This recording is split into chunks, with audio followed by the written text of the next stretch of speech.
directly get on to the panelists after your chat. Yeah. Okay. Okay. Yeah, just go direct. Yeah. Yes.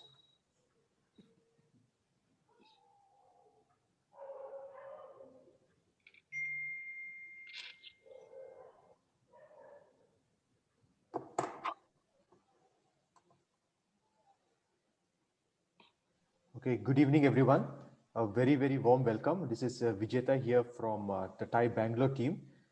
We are ready to kickstart a very interesting IoT matrix session and a very hot topic. It's about 5G. And also during the session, we will also be sharing a lot about our upcoming IoT matrix sessions, our events, and a lot of exciting aspects about the startup awards as well. But right now, without delaying any further, I'm going to ask Venki and Neha to take over, introduce everyone, and the audience is eagerly waiting for things to kickstart.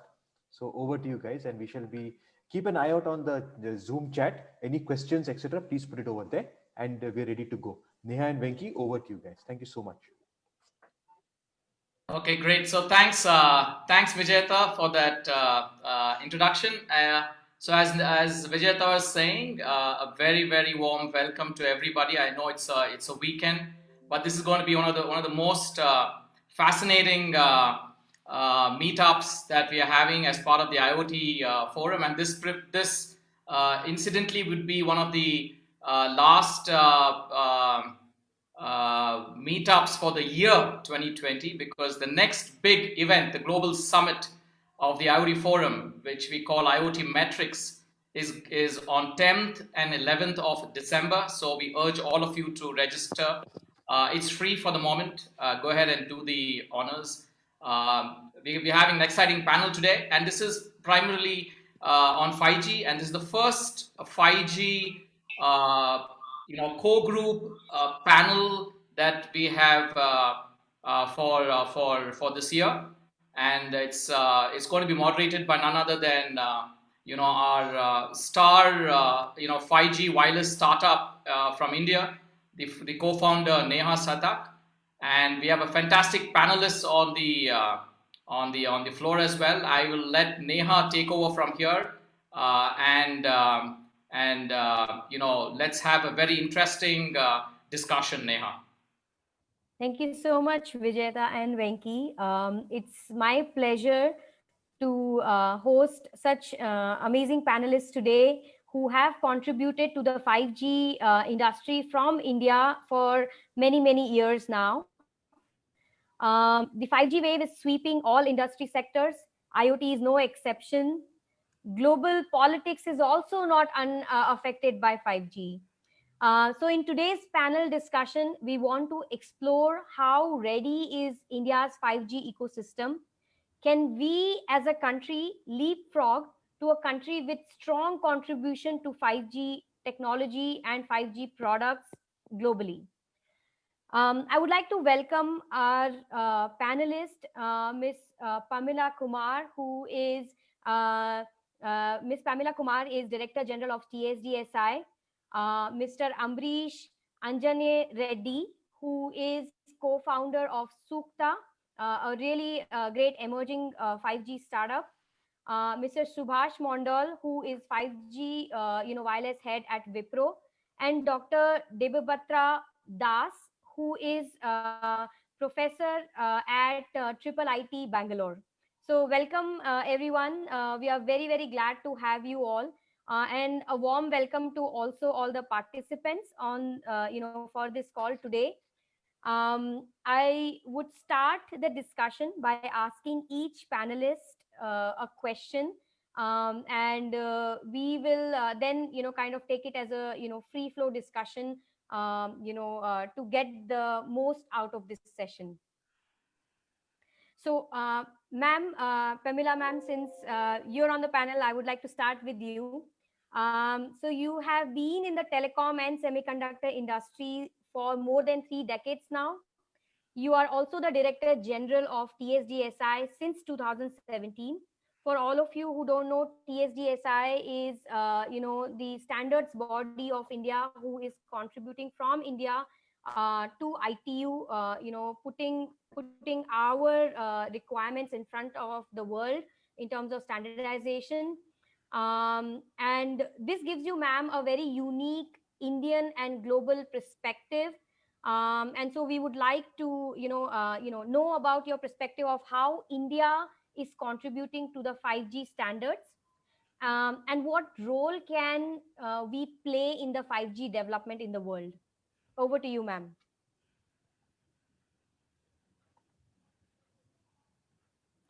Ma'am, I think your volume.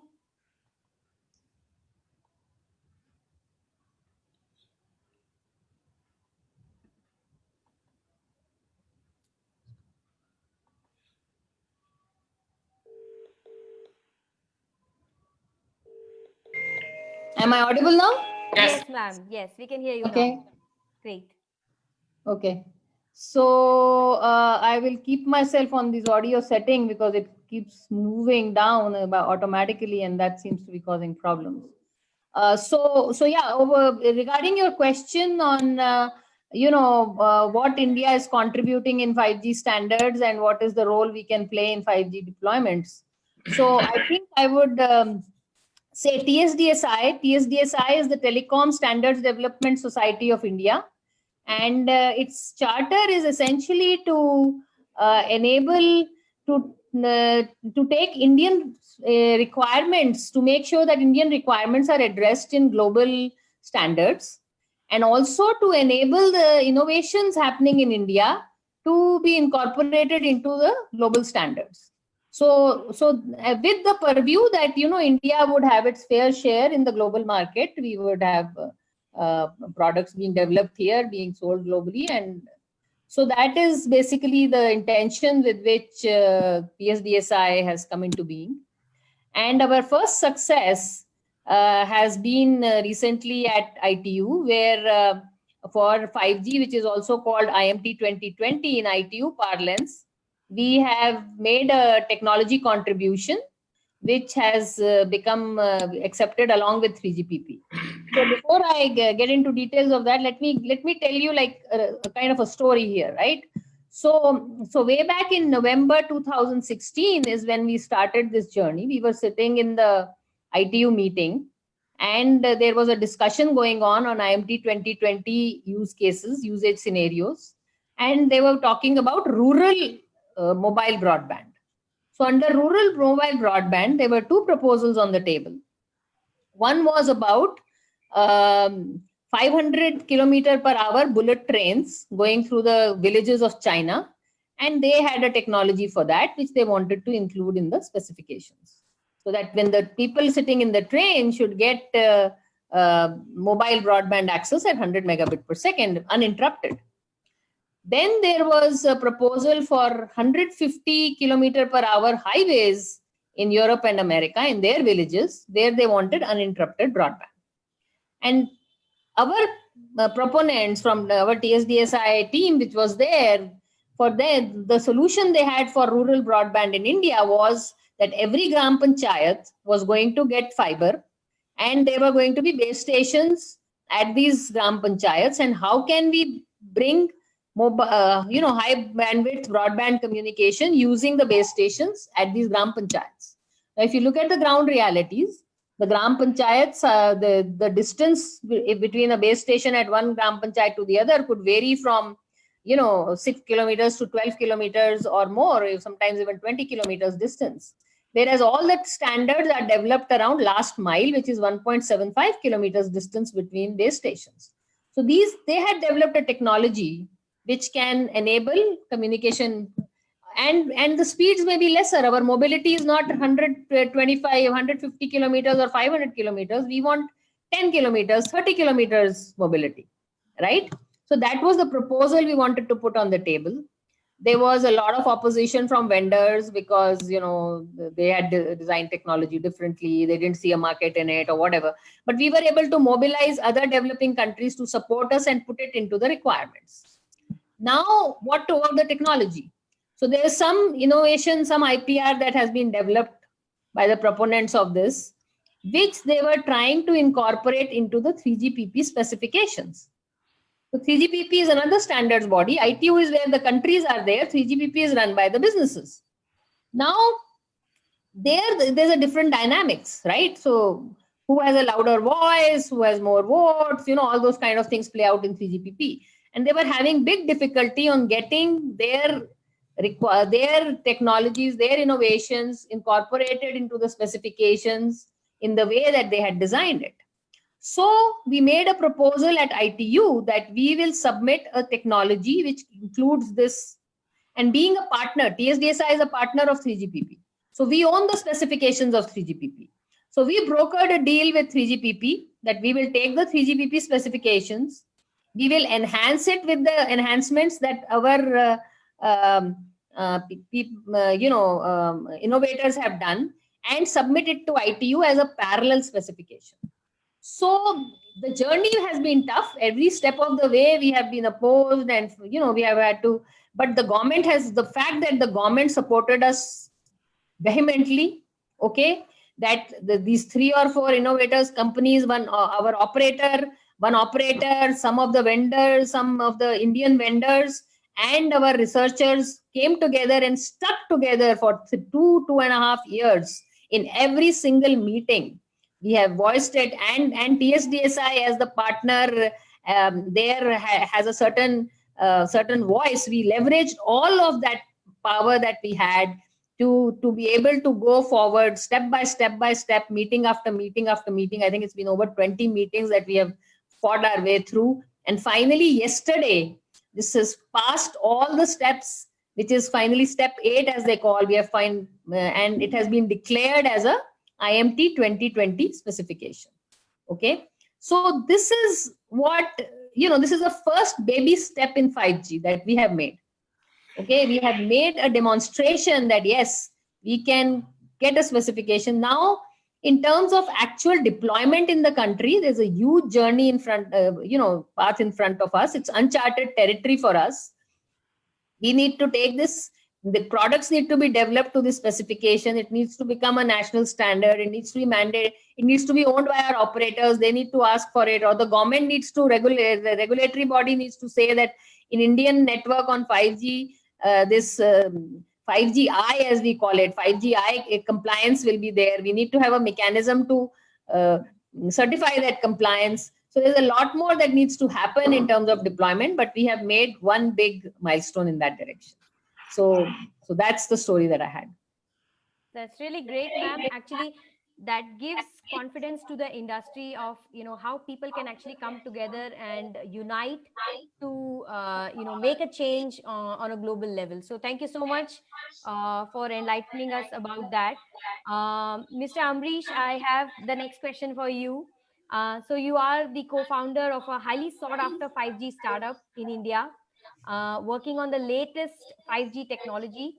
So tell us a little bit about O-RAN and why is it important to us as a country? Yeah, thanks, Neha. I think thanks for the colorful introduction, and I think it is a pleasure having the terrific panel like Pamela, Subhashji, and Dasji.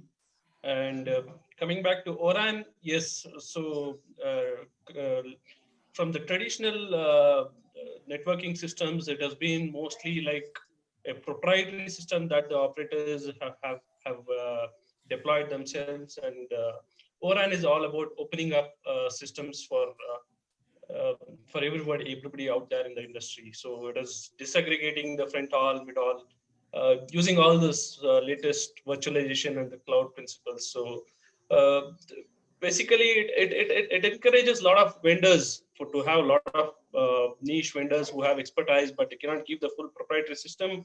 And whereas they can contribute in their own way, in small ways, and then the operator has the flexibility to leverage all these multi-vendor solutions that are available in the market. So that is a real big opportunity, I would say, for the entire industry, starting from startups to all the tier 1 companies. So O-RAN is really the big deal for especially for the last 1 decade. I think things have been building up, and for the upcoming years, O-RAN is going to be one of the key aspects where the market will open up for a lot of small players to actually prove that they have some unique solutions that will be optimal, economical for the operators as well.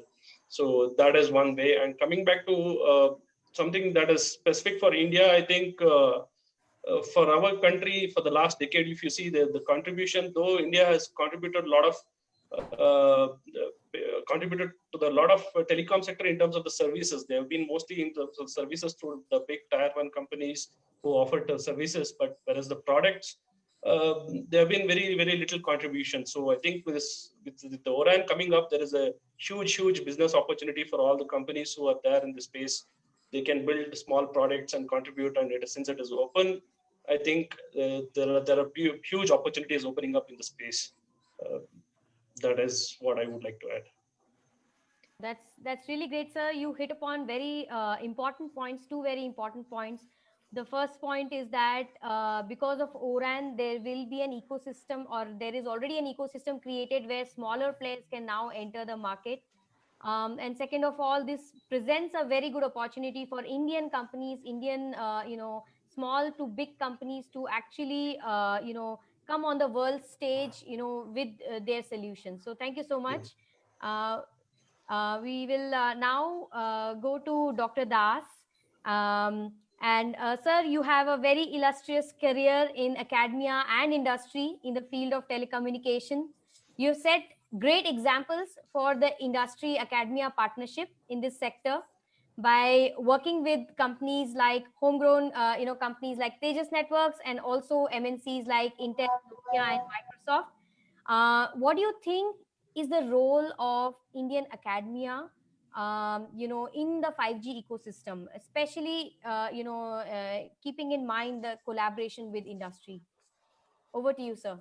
Thank you, Ms. Neha, for your introduction, the questions. And I'm really happy to see the other panelists, Madam Pamela, Mr. Subhas, Ambarish, Mr. Venkatesh, for inviting all of us, and Rajesh. So it is a very important question which you asked, because as we know, all of us has to cross academia once in a life before going to industry. So academia is the route for all of us, whether we are in academia or not in academic industry, but it has the starting point of all of us to learn the initial knowledges, which is very important. For in that sense, whether it is a 5G, later on 5G beyond, academia has to play a role. And in that regard, I will tell major 4 points from academia and related to IoT and 5G, which academia has to focus immediately to go forward.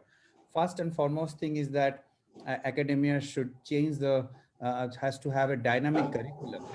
Academia has. Some of the institutes, leading institutes, are doing, but majorly we need to do across country, because we need a lot of highly skilled manpower whose initial life part starts from the academia. Later on, it goes to the industry. 98% of the people go to the industry.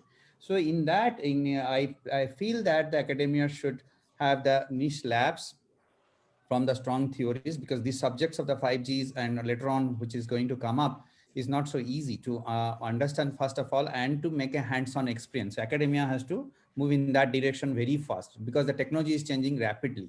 Second point I will say is that academia, it is a very high time now to introduce a course called standards, because in India, we do not have a course in either in undergraduate or postgraduate called standard. How, starting from a problem definitions, how a problem is defined, to the idea, from idea to how it goes to the standard, how it goes through the student should have an immediate understanding of that, because when they go immediately to the industry to work for the industry, and the academia gap will be reduced. There is a huge gap now because people need to understand that how standardization is happening, what are those Madam Pamela Madam was explaining, and other panelists will talk about. So these kind of things has to come in academia also in that regard.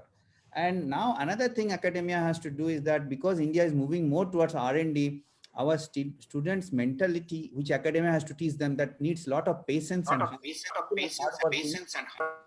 people are hardworking, but the patience improve, because in R&D there is a possibilities of success and failure. So when the success happens, fine, but failure, people lose their control. They jump to something else. That's not the thing. So that have to be done.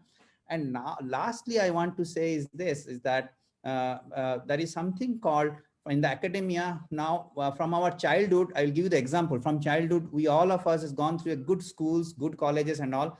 Our professors and teachers were also very good. They taught us a lot of concepts and fundamentals so nicely. But one thing we are missing majorly across the country is that from one concept to other concept, when you move, that what trigger the brain for the next innovation. Next concept means next innovation. For an example, I will give, say there was a 4G technology was there. Before 4G, 3G was there. And before that 2G. So 2G to 3G, when the bit rate increased or the protocol becomes better, from 3G to 4G. So what made those people to invent new protocols, and why? And why not? When the concepts, one concept to the other concept, that kind of teaching has to happen in academia. Our academia is teaching only the concept, but the tuning of the brain for innovations, then our students who are graduating out from the engineering colleges, they not only good in skills mean mathematics or ML or coding, but they are good in innovation in their areas of domain means maybe the 5G. So those kind of thing in Indian academia has to do quickly to produce more niche people which will take forward the 5G, which is just Madam Pamela said that we have the first breakthrough in the standard like I2, many more to come, we should wish. And these are the future of the countries which comes out from the academia. They will take it forward by more and more innovation and research. And lastly, as IoT this is, I will say another thing we have to academia has to start teaching ethical IoT, because IoT is so vast, so many things are coming in, it may go out of our control. So ethical IoT has to be brought into academia, which will be used for the over the communications and all. So these are the 5 points which I said to start with. Later on, according to the questions and other things, I will also discuss with you. Thank you. Over to you. Thank you so much, sir. I think you highlighted very important points. So I'm also partly from academia, so I kind of resonate with everything you said. I would like to say that yes, the education system needs to be more hands-on, which I completely agree with you. And standards should be taught in school. One of the things that I can offer to all the participants who are attending this call is that there are a lot of good startups in this country who are working hard, and they are open to having students as interns in their company. So it is also a good opportunity. If you want to do real work, you can actually go and approach the startup of your choice. But be prepared to do hard work. It will not be an easy internship, I can tell you that much. But that is one thing that is going in the country, which I wanted to mention to the audience. Thank you so much, sir. Last but not the least, Mr. Subhash Mondal. I have heard him speak at many occasions, and I'm always very impressed in terms of the clarity of thought that he brings in. So, sir, Wipro has supported the business of many national and international telecom operators like AT&T and British Telecom. No doubt that Wipro will also play a significant role in the upcoming 5G network deployments. So, as the chief architect of 5G for Wipro, what is Wipro's 5G strategy for India and the world? Which part of the network will Wipro play a role in? Over to you, sir. Thank you, Neha, for all the kind words. So I'm glad to hear that I could simplify some of the things. So very kind of you to say that. And I feel humbled in front of so many luminaries, the stalwarts of the industry, the academia, shaking up the technology ecosystem in India. So I'm really humbled and honored to be here. The way I look at 5G is a, I would say, incubation hub of so many technologies to come together. 5G is a complete ecosystem play. If you really look at the revolution that has happened with 4G, with the data connectivity coming on smartphone, all the applications has moved into the smartphones today. You can do all your business applications there. But this is for the business to consumer. 5G is going to bring in that revolution to the network. So meaning that network is becoming an operating system where enterprises can host their business application and do the business. So it is becoming more a business to business. This also brings an interesting cross-layer problem that earlier network was a fat pipe. Anything that you want to do between client and server, somewhere in the cloud or your private data center, you are running the server and you are running the client into mobile device, laptop, computer devices, or any other devices of your choice. Or you are connecting the machine type communication devices with the 4G connection. 5G has dramatically changed that. Now, if you want to do interaction, it is not only human to human, but a very large number of machines in the mix. And IoT, like Professor Das said, it is such a vast ecosystem. There are very diverse characteristics of things. Some of them just doing the sensing at a kilobit or the single bit per second kind of rate. And some of the devices are operating at a megabit, like if you want to have an augmented reality device, it is running at very, very high data rate, a mix of the low latency and the high throughput. So what we are really trying to do at Wipro, how do I connect this diverse ecosystem together? There are technologists like Professor Das or Ambrish who will get to the bit and byte, write an algorithm that is the most efficient, and all the bit bucket that would be created. If I go to my enterprise customer who is doing the banking services or who are doing a factory automation, all they would know is that particular domain. They have no clue about what telecom is. Now, 5G is bringing in so many fancy features, programmability, dynamic network workload placement, reconstructing the network into a self-organizing manner. None of them really make any sense to them. All they're looking for is how do I get the best experience for my business process. So what we are trying to do, we are actually creating stories in a simplified form that the business can consume and see the business value, what it can do. So today I want to do a remote factory operation. I first of all am struggling to get into a conference call. How would I do this, right? These are the kind of question I get. Wi-Fi, I get a great connection free in office, but very rarely I get into an issue. Why would I need a 5G network there? How would the spectrum come? So simplifying all of that is one of the things that I do for our customers. Having said that, to simplify, you also need to get into the complexity of it. So like Ambrish said that Open RAN, I look at it is 5G network also is getting in a very interesting junction. So if you look into, if I drive a car, I am used to buying a car.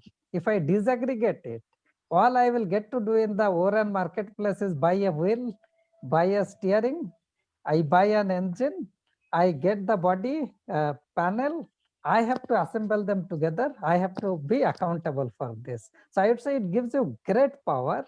Disaggregation gives you great power, but it brings in a great accountability and responsibility with you, right? So like it says, with great power comes great responsibility. So the key question is, how do you take that responsibility?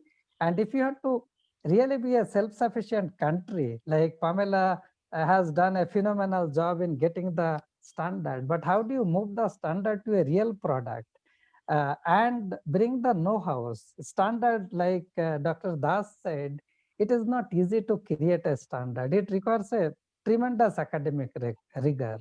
But there also is a post life of that. How do you really implement it into a way that becomes realizable, cost-effective, economic, and efficient? So while ORAN can be a marketplace, I would say that if you create a marketplace of the components, definitely component innovation will happen.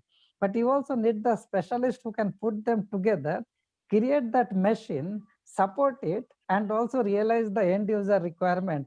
Running in a pothole road, going and versus running into a highway with a smooth, they are not the same, right? So we will have to tenure it such that it can. So we are actually playing in all layers. We are a member in TSDSI. We are trying to do our baby steps in contributing into the standard. It is not easy. So for doing that, we are collaborating with academia. And we also are creating the reference solutions in our lab. And we are in the journey to create a completely ORAN compliant end-to-end over-the-air call, and hopefully we'll achieve that very soon. And we also are onboarding industry applications and tuning and making sure they perform to my customer expectations. So that's briefly some of the things that we are doing in Wipro Neha.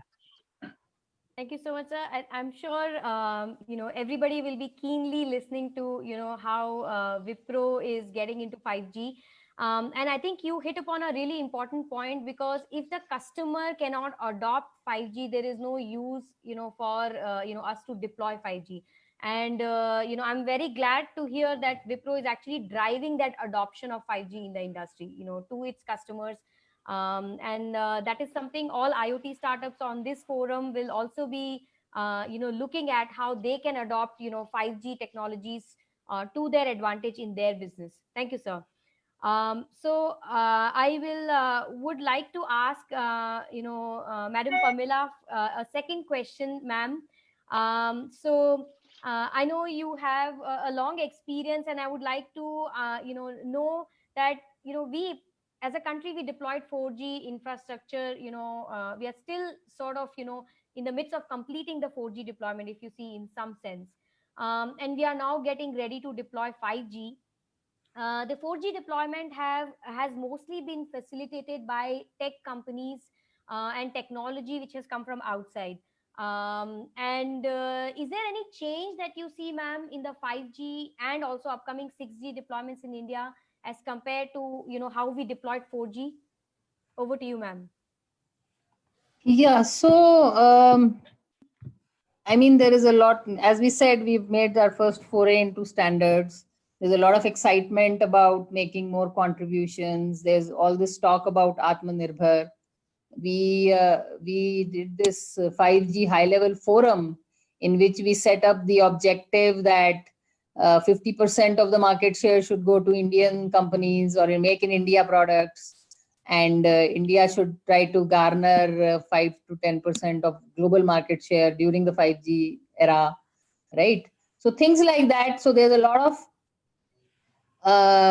excitement, I would say, in different. Now, the recent BSNL tender, when it was floated, there was a lot of noise from the ecosystem, and then the tender had to be withdrawn and repurposed so that it became more amenable for Indian vendors or Indian startups to participate, right? At least there was a gesture there, right?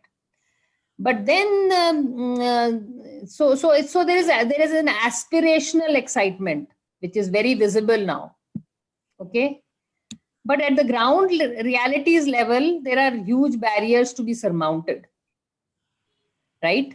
In terms of, as Subhash Mandal also pointed out, this is a complex set of solutions that have to be put together. There are a lot of building blocks, and we don't have that kind of industry maturity or track record right now. We have startups doing innovations highly, but they're doing the small building blocks. Now, bringing this all together, making it into viable, globally competitive market products, I think there's a lot to be done.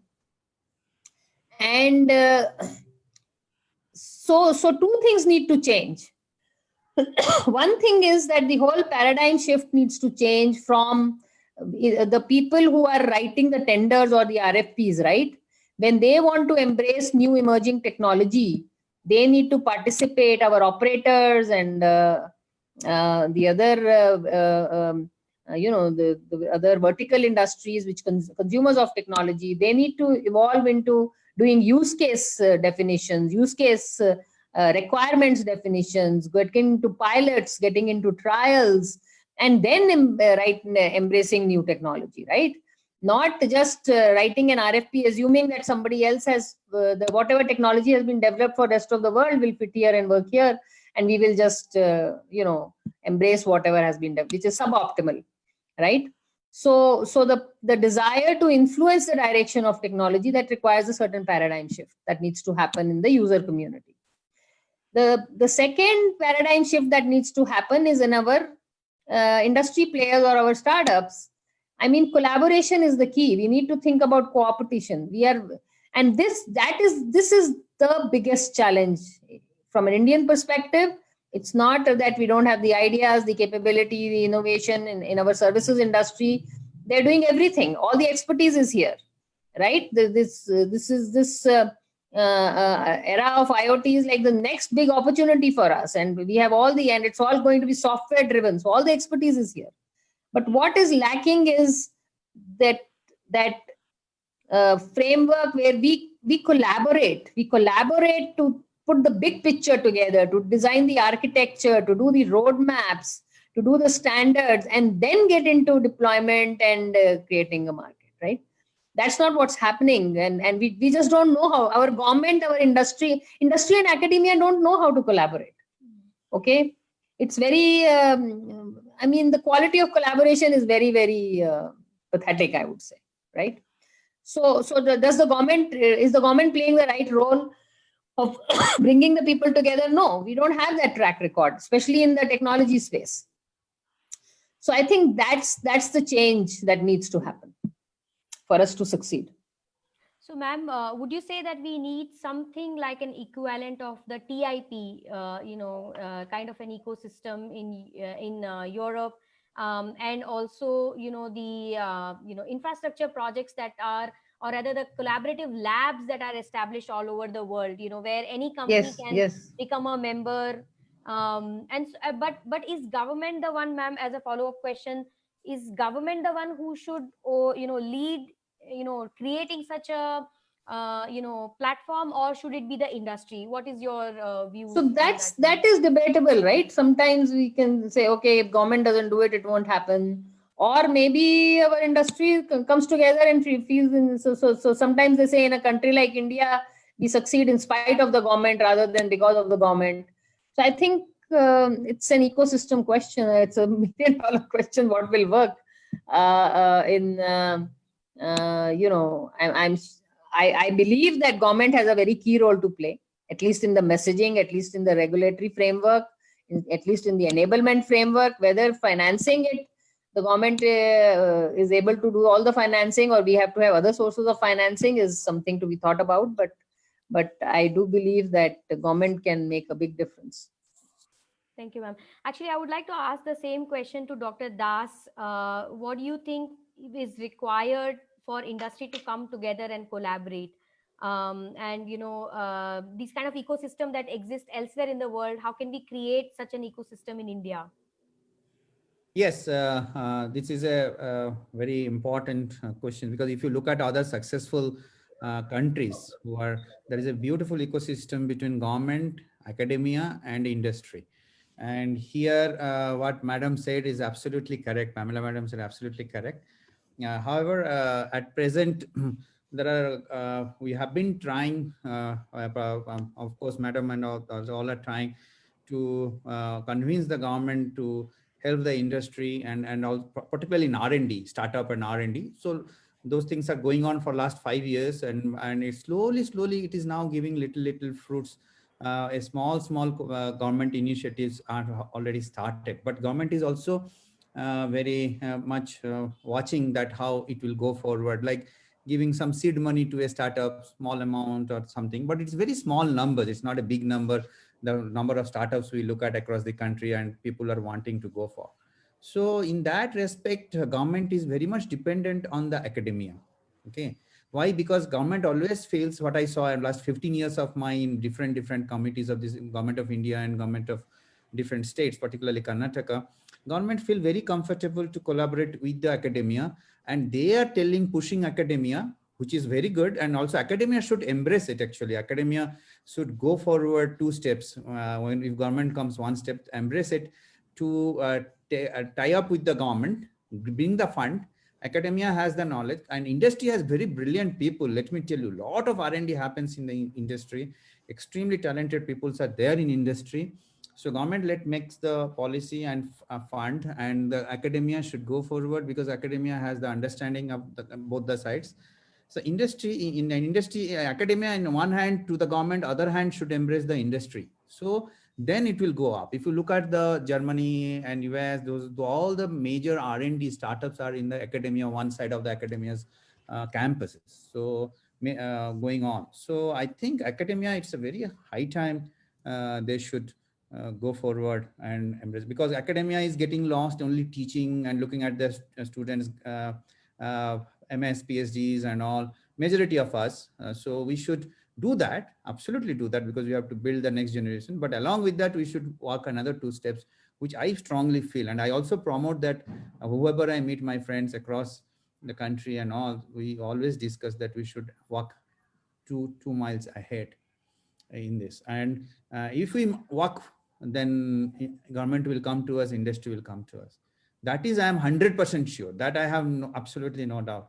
Industry is looking forward to that, and academia. And if 1 or 2 successful happens, let me tell you, there are a lot of people in the industry sitting with the money. They will pump that money to those incubation centers or accelerators and all in the academia, and academia, which will come in much larger money than the academia in the government has given. Then it will flourish like that. The dream what Pamela madam is talking can be successful. I think I can see that she has a dream, but that can be successful in these 2 steps. Thank you so much, sir. And one last follow-up question for you, that big companies' collaboration with academia is, I think, at a different level as compared to what a startup can achieve with academia. So, sir, how do you think startups can successfully, collaborate with industry, with academia to basically become part of this ecosystem? Yeah, this is a very very practical question, because there are, if I am not wrong, Bangalore is the 3rd or 4th largest number of startups starting from the Bangalore city. It's a very big number. And also we see that a lot of startups who are very bright people, and they have hunger in the stomach to build something. So that means they have a well-defined problem. They have a problem in their mind. They have a partially idea to solve it, or full idea is solve it. A third is which is a challenge for them, is the money, funding sometimes, or most of the times. I'm not saying everybody wants funding. Most of the times they need funding. But the first one is the problem is there. For that, they want to go to startups or build a startup. The idea they have may not have the optimum solutions, or may not have a full solution. So they need to go to somewhere and work collaborations and all. The thing how to start it is that they should find out a professor working in there close to their areas. That is the thing. And academia is the best place to do the experiments, and with a very low cost, okay, and comparison to going to anything else. So why? Because the professor and the students, if they get excited by the problem come by the startups, then they will drive it actually. And the students are generally with a minimum internships and all, they can do a wonderful jobs. But it has a only challenge is that both should work together, the academia professors and the startup people, and convince each other that this is a good problem. First of all, brain has to be ignited. Problem, idea will come out jointly. So, and people, I think both the sides are good. Only thing is that who will meet whom, that is going on. And also in academia, I personally feel there should be a greater number of weightage should be given now to the professors and the students for this kind of startup projects and all. I mean, in our other kind of career path. So I can say that. So that has to come in. And academia will definitely help for refine the ideas, definitely, because they have those kind of tools, experiment and all. And another thing I'll say to the startups that academia is the best place now, because a lot of funding coming to academia. As I told you a few minutes back, many industries are pumping money, many government are pumping money to academia, that you people decide whom to give money. And academia has some responsibility, of course, because this money doesn't come free to us. So, but if they can get that money like 25 lakhs, 30 lakhs, 50 lakhs, like that, seed money, and that is a good best place to do that. So like this, academia and startup can work together. Great. Thank you so much, sir. Moving on to Amrish. Amrish, you have been running a startup for last 10 years, and you guys have got really successful, technology developed. I would like to ask you, what are the things that have helped you, and what are the things that you think should change in the ecosystem, for Indian startups to become ready to deliver solutions to the world? Yeah, I would like to carry forward from a couple of points that Subhash and Pamela had made. So one thing, at least we have realized over the course of last 10 years is what we are trying to do is a complex system. Building a network infrastructure systems solutions is a tough thing to do, and it is like someone likes of Nokia and Ericsson and Huawei have done in the last decades of experience. So when we started, basically, at least if you see, when we started in 2010, that is when the 4G solution started to open up in the form of small cells, something called as there were already small cell segment that opened up in the market, where the chipset vendors would give the boxes, and companies could actually take the boxes. These were like you can take it and write software and sell it as a small cell. It is not just in India, but across the world. There were a lot of small companies that actually started with the small cell market segment, and that is when they started to put on product as such. So that is the first time where a company started to build a solution for a network infrastructure, primarily for the operators.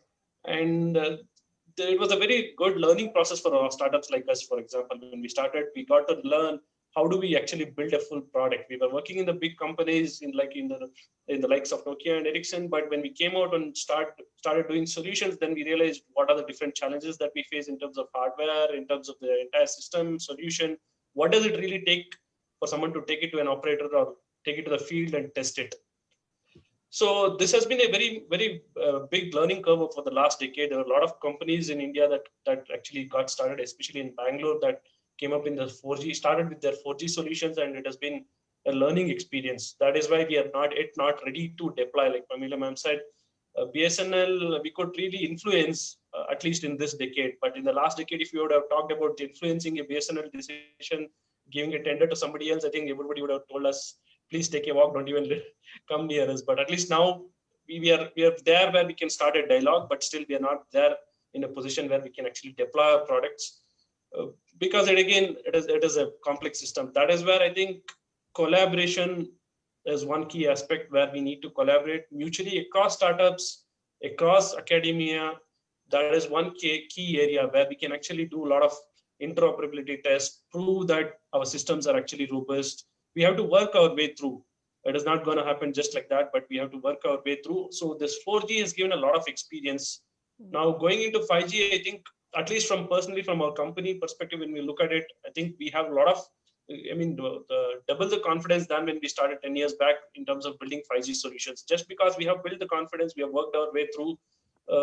There's a lot of hard work there. So we feel like we can apply all that experience here for the 5G, especially now that it is the ORAN and the disaggregated systems have come. Now we can pick a specific area, whereas in the 4G, we had to build a full network infrastructure, the complete end-to-end equipment. It was not, we had to build a full system because the operator would not open up any of those interfaces to anybody else.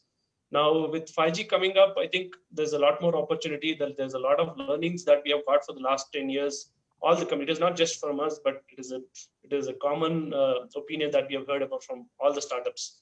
And also getting involved with TSJSA in a lot of activities where we get a lot of exposure in terms of trying to prove that we know what we are talking.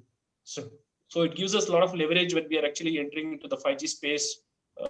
We have built products in the core, in the RAN areas, in the radio space. We have hardware vendors within India. So I think the Indian startups at least are the right position right now, given the experience that they have learned from the 4G solutions. I think there's a lot more that we can actually contribute in the 5G space. Even if you look at our products, we are doing products in the LTE. We have done various products for the niche segments. We are not really targeted the tier 1 operators, but now I think we are in a much better position in terms of contributing for the 5G ecosystem. That's really great, Amrish. So one of the important points you said was that India as a whole, the startups in India have actually learned, companies like you, Sankhya Labs, Tejas Networks, all of you have gone through that learning, and that's why we are more ready for 5G, when it comes to 5G, products. So which is really an important point. So do you think that now operators around the world and also in India are more open to actually, receiving or, having products from startups in their network? Would you say that openness has come, which was not there maybe when 4G was getting deployed? That is definitely true. Actually, there's a lot of openness. Like I said, again, they would not take our product directly and put it in a network. That is where the collaboration aspect is what I was trying to bring up, where we can collaborate mutually between startups, between academia, and demonstrate something that is there on the that is working on the 5G space. That is where they get confidence. So we are still in the process of building confidence, but at least they're open for a dialogue. They're open for deploying products from the startups within India. So that definitely is a big opportunity that the startups needs to exploit. That is great, Amrish. So if you had to ask one thing from the government, what will it be? Indian government, what can they do? That one thing. I think the government need to facilitate a little bit more. I think they've already started doing a lot of things. If you see the last 3-4 years, we have been interacting to the government a lot. I think they've started helping them a little bit more. Even if you see in the BSNL tender, they've been facilitating, trying to get the PMA policy in place and giving an opportunity to the local vendors. I think access and giving, like you're saying, Professor Das said, if there is a more engagement that the government can enable through the academia, get them involved into the test bed systems, building test beds, I think that is where the government can really help. And it also will act as a booster for the startup. Somebody who is doing a startup, if they can engage with the academia and get access to some initial funds, which will basically bootstrap them, help them build their solutions. That is one big way that the government can influence further.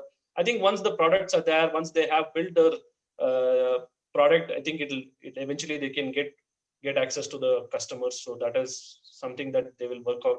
But I would say at least getting those initial bootstrap through engagement between academia and startups, if government can make it a little bit more seamless, that is where I think it will be best beneficial for them.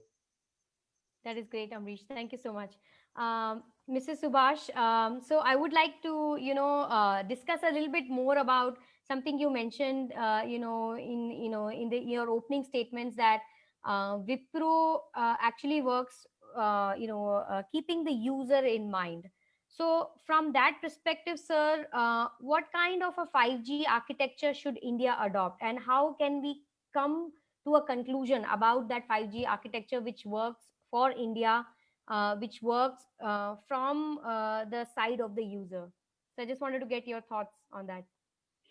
Yeah, so Neha, before I answer the question, let me reflect on some of the great points that have been made by Pamela, Dr. Das, and Ambrish.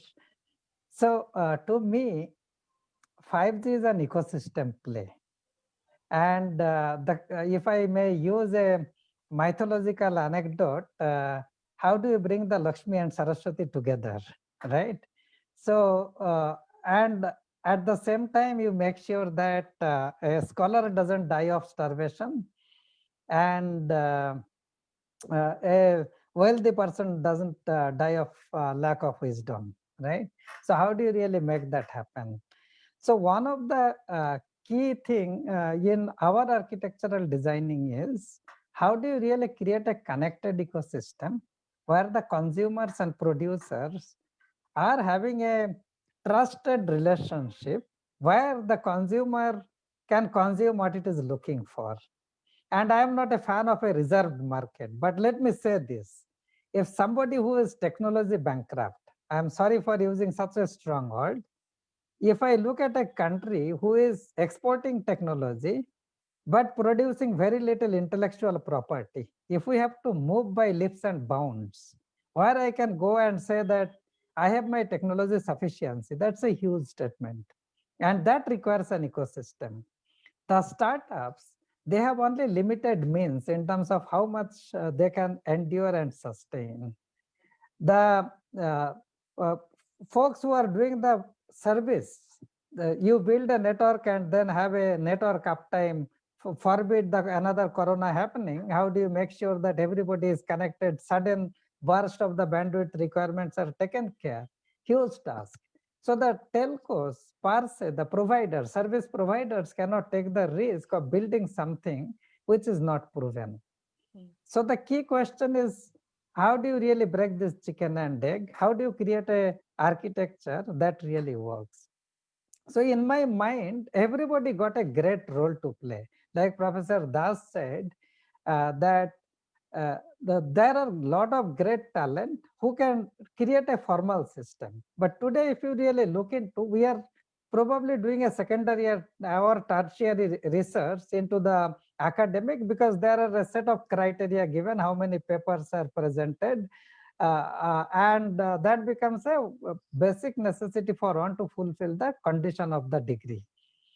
Now, when certain amount of funds are given, a lot of great academic scholarly outcome comes in the simulation environment. And I am very happy to see that has changed quite a bit in the 5G testbed funding, and Professor Das is a living example who has got another round of funding there. But if you really look at, I have been very closely involved into the 5G testbed. I must applaud the effort that has been done, resulting into a standard that has been approved yesterday that Pamela talked about. But if you really look at taking that standard, create best in the class product that can compete on its own merit without any reservation or reserve market, it's a long journey. It's a minimum 10-year journey for one. So the key question to ask is, can a startup produce a technology that is meeting the need for a service provider who has an obligation, service level obligation? How would you really make that happen? So you really have to, the way the Open Run is componentizing and creating a standard interface, I guess in our ecosystem, we have to do exactly that. So if somebody is have a competitive scenario, I am not saying that just give the reserved market and leave it.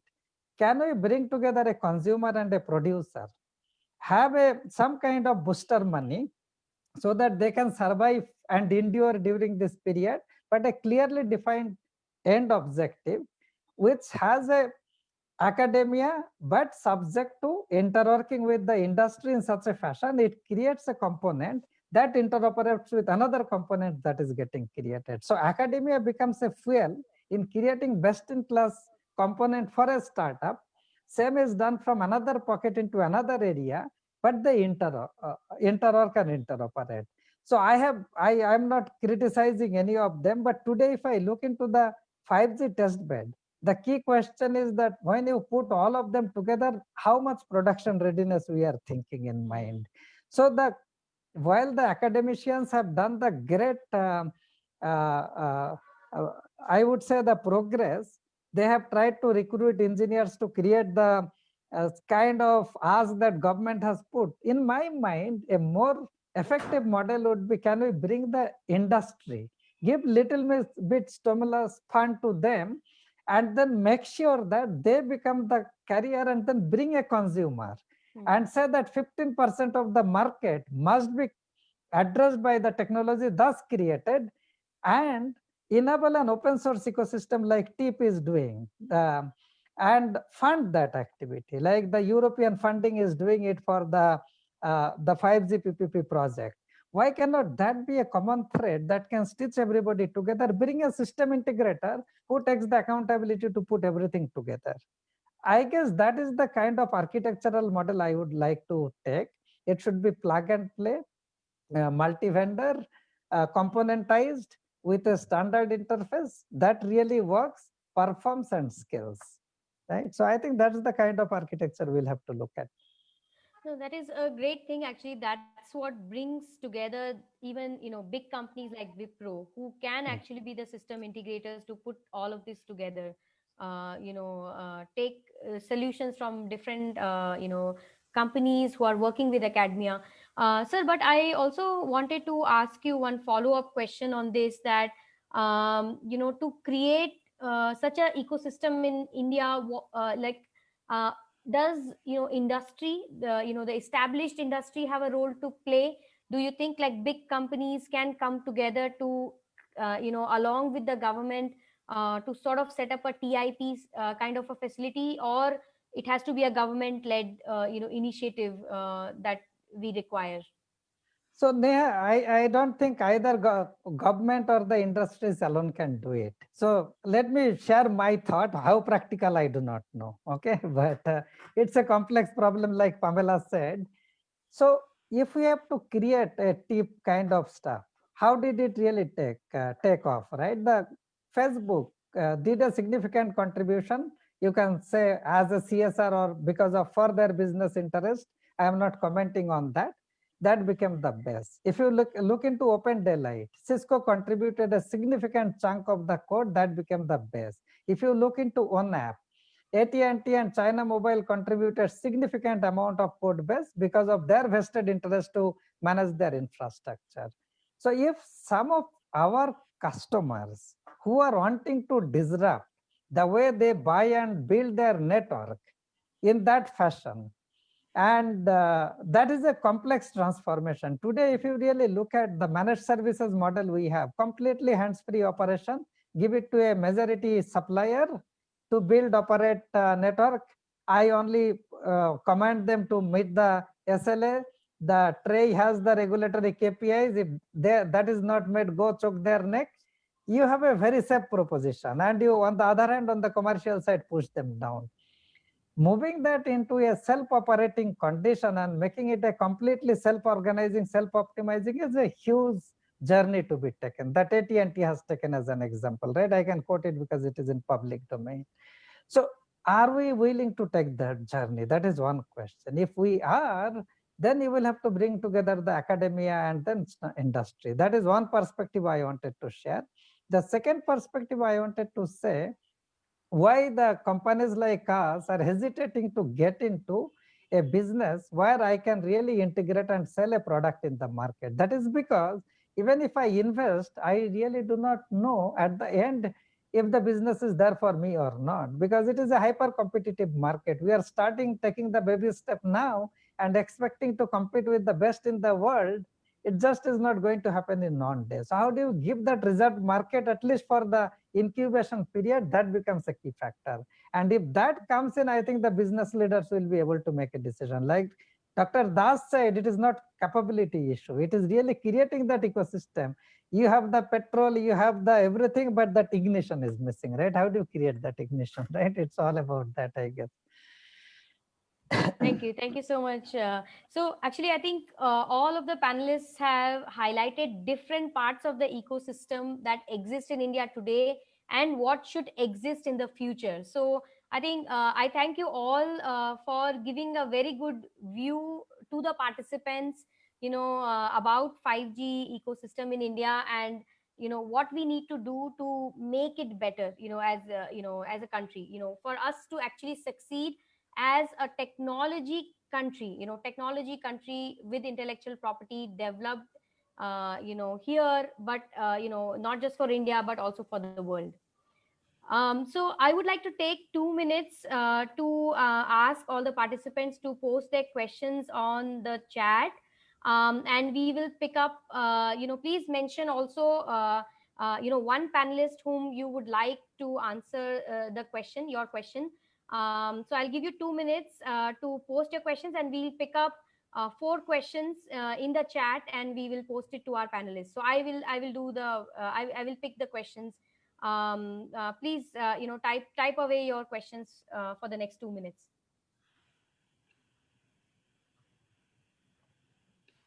So Neha, can I ask a question before the others could type in? Absolutely, Venki. Please go ahead. Yeah, so I think, there was a mention of a term called ORAN by many panelists. And, our audience is asking, I got a personal message saying, hey, can you ask the panelists to kind of demystify what is ORAN and how does it make an impact on the 5G network, right? And what is the current versus how ORAN is going to change the landscape of the 5G network? Can I start with? Yes, Professor. I was actually thinking of you only. Fine, I'm starting, but others are highly, Mr. Subhas, Mr. Ambaresh, Pamela Madam, all are there. Even though Neha is there, CC can also contribute. So let me quickly start with the ORAN stands for Open Radio Access Network. So open word itself has a lot of meaning. That's like open standards and all kind. But let me come back quickly, which people can understand in that example. Presently, the base stations belongs to OEMs, okay, and each OEM completely controls the his RF radio frequencies, baseband, medium access controls, radio link controls, control planes. Just those are the parts of the any base stations, and followed by followed by the core network of the 5G and all. So now and the interconnections between these radio frequency RF to the baseband and all, they are also the proprietary links between them, all these modular structures. So now what ORAN is doing, ORAN architecture is saying, let us open it up. It means let us have an open interface standardized by the standard body, which will interconnect RF with the baseband, and the baseband with the medium access control with the radio link control, all those modules. So as a result of which, any company can develop one module and come to the market. Okay, or 4 or 5 companies can develop one module, can come to the market, whichever the best a operator can pick up that. And due to this open interface, he can interconnect all these modules and make one base stations complete. Okay, so it has its own challenges, what Mr. Subhash Mandal was telling very nicely, but let me a little elaborate what he was saying, that in this case, by this ORAN, no doubt the start of innovation, lot of innovations will explode in this, because everybody will get a chance to be a part of this base station R&D, and also a lot of ML, AI, all kind of things will come in later on for every modules. So coming to the point is that if I have a smaller startups or medium-sized companies and all, which was not getting a chance in a base station business so much, it was majorly dominated by those 4 or 5 companies. Now all these people will get a chance due to the ORAN architecture. Point number 1. Point number 2, it will expedite the process, because instead of spending so much time for a whole base station, this medium-sized or small-sized company can pick up one module where they have a strength, and they can focus a lot of R&D into that and then improve and come to the market. And they don't have to worry, like they will have interface, open interfaces available by the standard body. So the thing is, whether it will be successful and how to be successful, the biggest role will be integrator. The integrator means from applications to in between all the layers, which I said, the modules. The one group of people has to work to efficiently integrate all those things, because a service provider operator has to face the customer. He has to give a SLA, service level agreement, of 10 millisecond delay or 5 millisecond delay or 100 millisecond delay according to their each of these applications. Okay. So that kind of challenges will come up in future. Integrators and all those things, policies from the government to support these Indian industries and all will come. So first part was technology. Second part was how to go forward for that. Over to any other panelist. Thank you, sir. One, Please go ahead. yeah, Subhash, go ahead.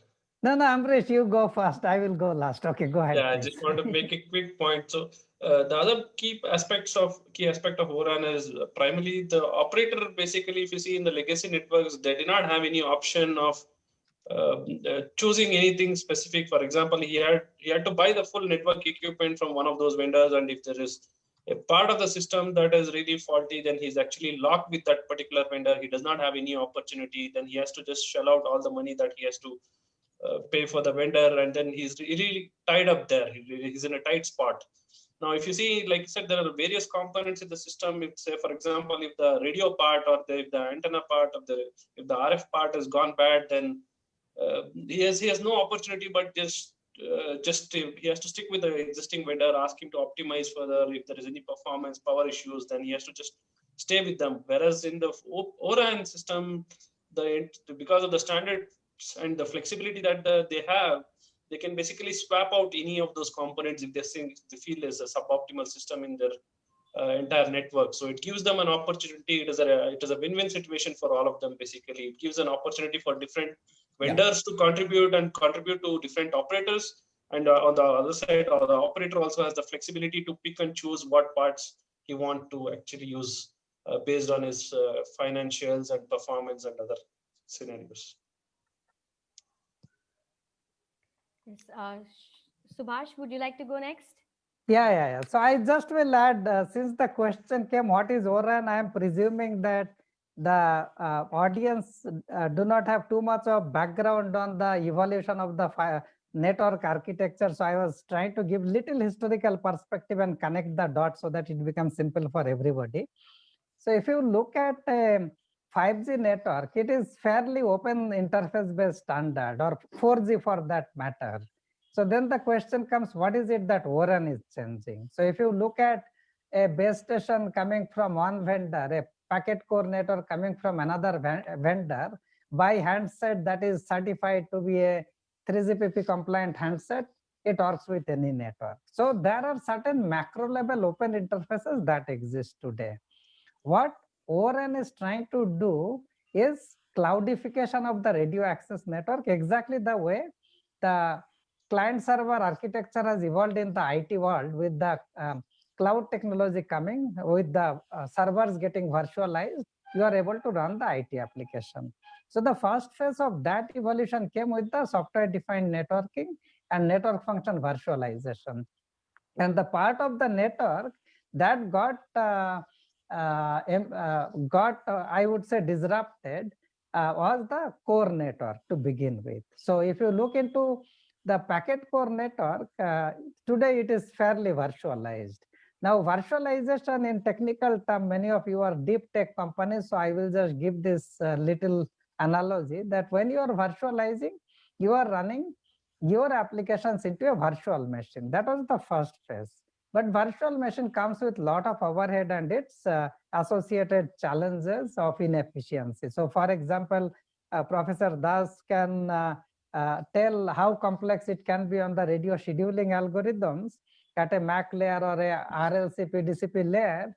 But when you are actually doing that virtualization and want to create a baseband algorithm running and trying to drive a workload on the radio unit, going through the KVM as an hypervisor, it is going to collapse, primarily because it cannot handle that kind of real timeness. So what really happened is in the there are lightweight mechanisms which become what is called cloud native today. So IT world got cloud native embraced pretty well for the web scale architecture, and then core network started adopting that. Now, if you come into the RAN part of it, what really happens is that the radio access network got primarily three components. One is a complex control plane algorithms that drives how the radio link should be adapted, how the waveform should be generated, all of that, which is called the baseband unit. And then you have a radio front haul, which is getting into a remote radio head, which has a front haul connection, as it is called.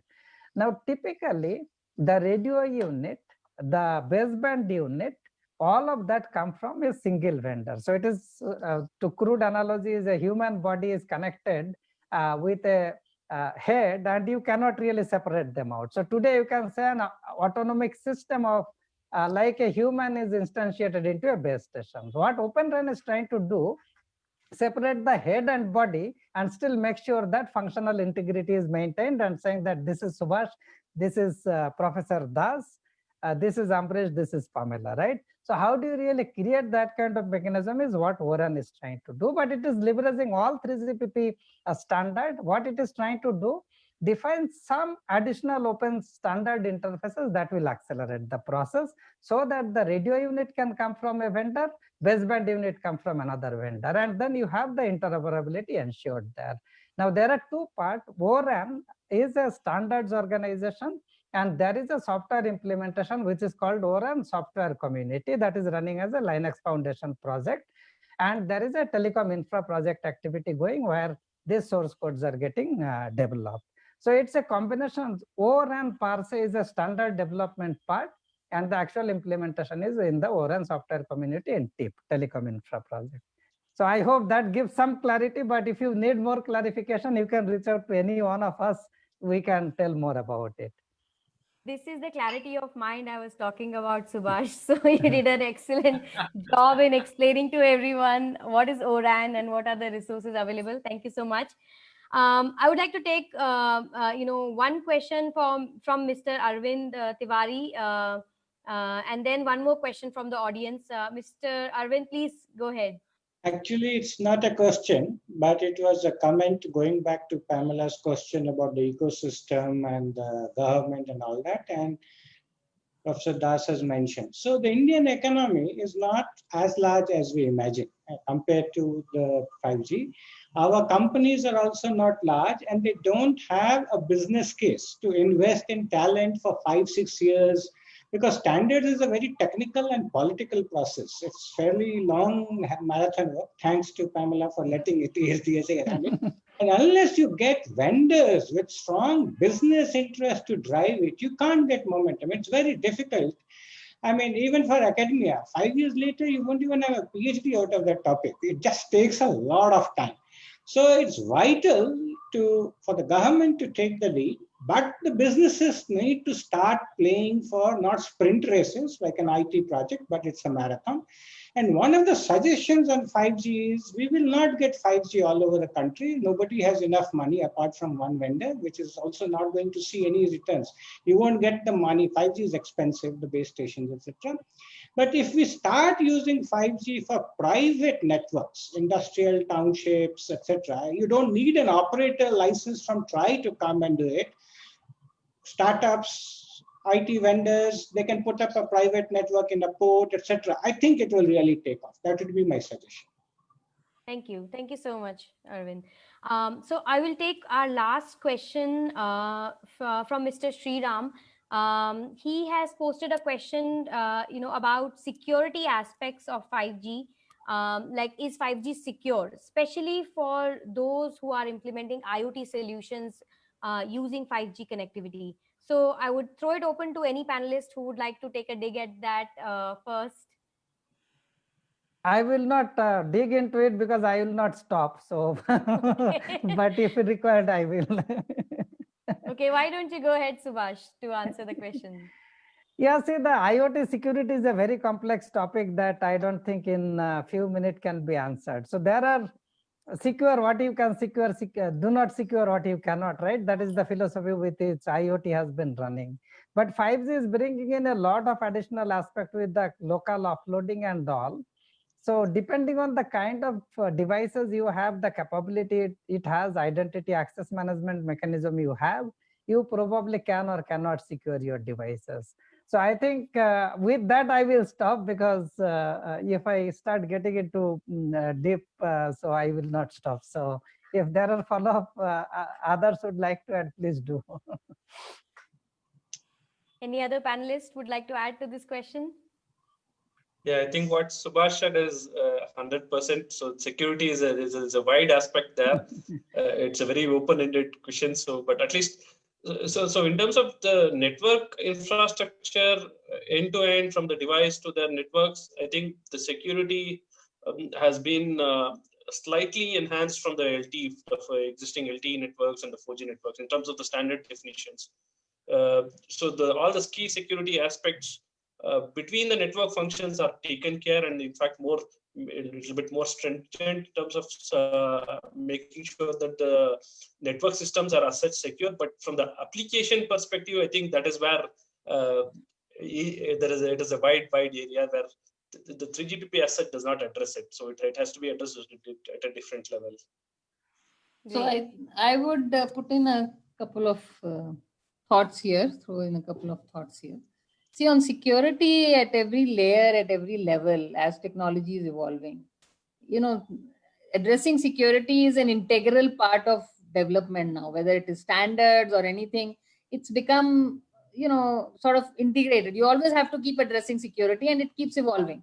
As technology evolves, and the guys who...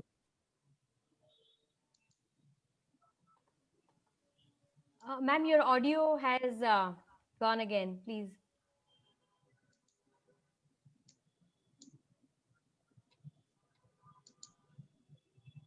I think, I think building security is happening at every level, every layer. Even standards for security are being put together at every level and every layer. So it's a constant process, and it's very much integrated in the development of technology now. And it's constantly evolving, right? The level of security as the networks are becoming more complex, there are many more vulnerabilities. So the vulnerabilities get studied, and security solutions. Now we're talking about quantum based security. using quantum technologies. So I think it's being addressed at all levels and in different ways. Once you get into it, you will find security going hand in hand with technology development or standards development. It's a very much an integrated part. It's not something that you look at separately anymore. Thank I you. agree with all panelists. Very nicely said, and see evolving, and it's pretty complex now because of IoT. It is more and more complex. It's pretty diversified IoT applications, and network is also getting diversified because of the different requirements from the IoT customers, like which we know in the 5G.